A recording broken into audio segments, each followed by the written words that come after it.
nag-aambag sa komunidad o sa inyong pamilya, positibo, no? Kasi baka nag-aambag nga kayo, inaambag yung sakit ng ulo, di ba? Hindi naman ganun. Hindi ambag yun, no? Umbag yun.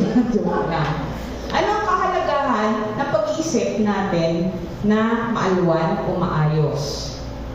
Una, basahin po natin, walang snack ang hindi magbabasa. Number 1, Decision making ability. ano po? Sige po, sabay. Decision making ability. Okay. Susunod po, relationships. At number 3, Shape the world. shape the world. Actually, yung pangatlo ay bunga rin lamang ng naunang dalawa. Decision making ability. Sa tingin niyo po ba makakapag-desisyon kayo, lalo na sa mga critical na bagay, kung hindi maayos ang inyong pag-iisip? Hindi. So, mahalaga yun na nasa ayos tayo. Okay?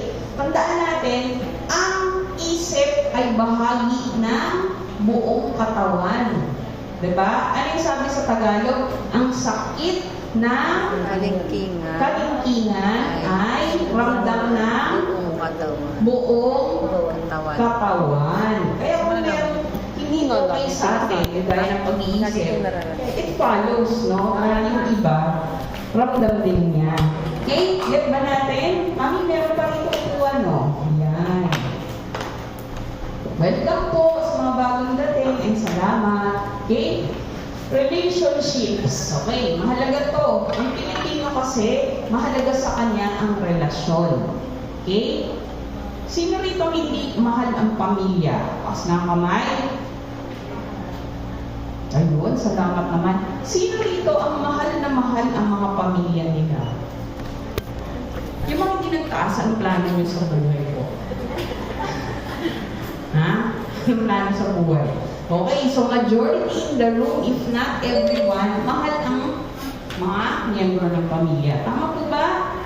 Ano yung sabi sa commercial ng kape? Para kanino ka bumabangon.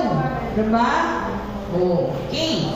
So, isa pong mahalagang elemento na madaling maapektuhan pag hindi okay ang ating pangkaisipang kalusugan ay pamilya. Bakit? Pag hindi ka okay, anong nangyayari? Paano mo tinatrato ang mga kasama mo sa bahay o sa pamilya? Inaaway. Masungit ka. O ano pa? Matatawa si Patse. Nakarelate Pats. O, ano pa kuya? Aburido mo. Aburido. At pag aburido ka, anong paari mong magawa? Ikaw, pag-isip ng tama mo. May pag-isip ng tama. Hindi ka makakapag-isip ng tama, nakakabitaw ka ng masakit na salita, no? Ano pa? Hindi mo natutugunan yung mga dati mong ginagawa sa iyong kabiyak, no? Kasi nakakonsentrate ka sa sakit o sa kapansanan mo. Puro doon, hindi mo naiisip, may pangangailangan din yung mga tao sa paligid mo sa'yo, no?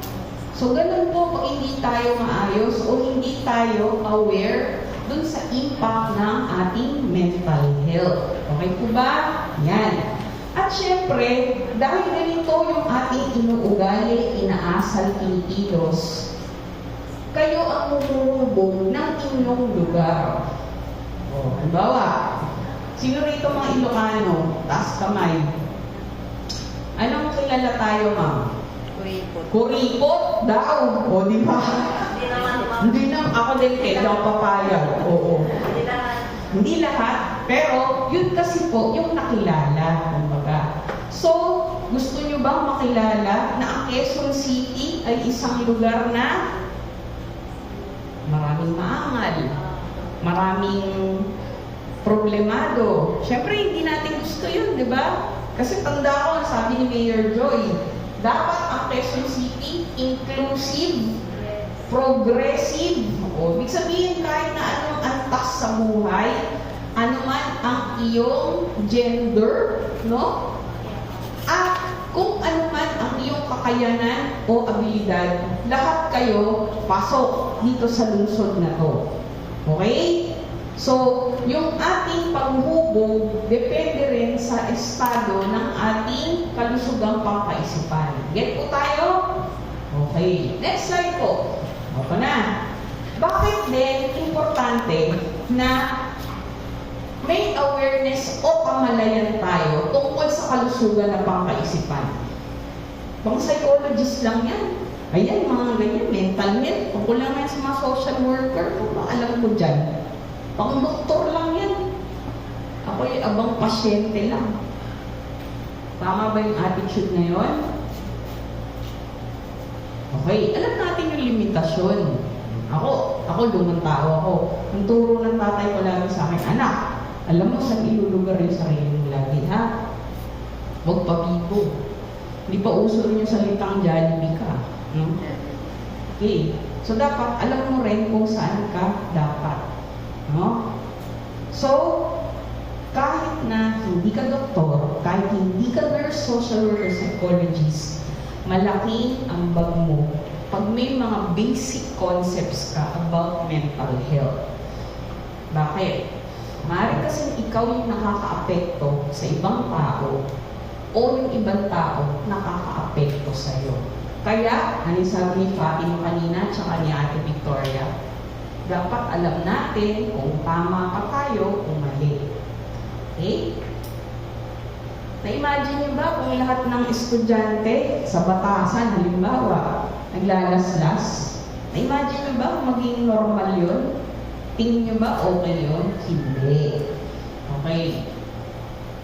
Hindi na nagsasalita yung iyong isang miyembro ng pamilya hindi lumalabas ng kwarto, isang buwan na. Ayaw kumain, putok balat na. Tama ba yun? Sabihin niyo, dali natin sa albularyo.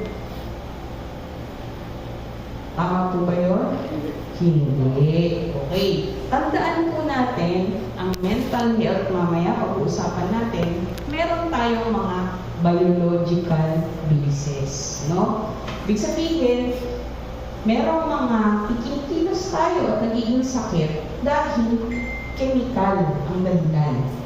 Kulang tayo ng chemical na yun, sobra tayo ng chemical na yun, kaya nagbabago tayo ng kilos at gawi. No? Hindi ko personal na masasabing alam ko lahat ng pinagdadaanan nyo. Pero sigurado ako kabahagi ng mga tao dito sa pamumuno at liderato ni Doktora at ni Ma'am Usiel na ito ang paraan ng aming pagsuporta kung ano man ang pinagdadaanan natin lahat. No? Ito yung bahagi, gusto namin kayong i-capacitate. Ibig sabihin nun, magbahagi ng kaalaman nang sa ganon, sa inyong sariling mga abilidad, kakayanan, pag-iisip, desisyon. Meron kayong magawa tungkol sa inyong kalusugang pangkaisipan. Because that will impact a lot. Okay? Okay lang yun, no? Okay lang yun. Kinikilala natin kasi kailangan natin to. Mas magiging malakas din tayong tao. No? Pero, kailangan din tulungan natin yung ating sarili. Tulungan ng ating sarili na humingi ng tulong. Kasi may mga tao hindi nila alam humingi ng tulong. Ako po taga-DSWD, alam mo po, diba? Sabi kanina, meron kami mga alagang inabusong bata. Hindi nila alam pangalanan kung ano yung nararamdaman nila. Kaya pala madalas mabugbog eh. Kasi alam niya, okay lang yun. Hindi okay yun. No? So, ilagay sa mental health, ito po yung bahagi ng pagsuporta. Ano ang mga kalagayan na meron tayong kamalayan sa ating pag-iisip? Una, tumutulong tayo sa isang tinatawag na social movement. What is social movement? Ito ay isang pagkilos upang tayong grupo na apektado, no? Persons with disability, ay maging bukas sa pag-uusap ng kung ano yung mga sintomas angas na nararamdaman natin. Nang walang takot, na walang bahid ng pagkahiya. Hindi ko naman sinasabi pumunta tayo doon, mag-rally. Oy, ganito yung sintomas na nararamdaman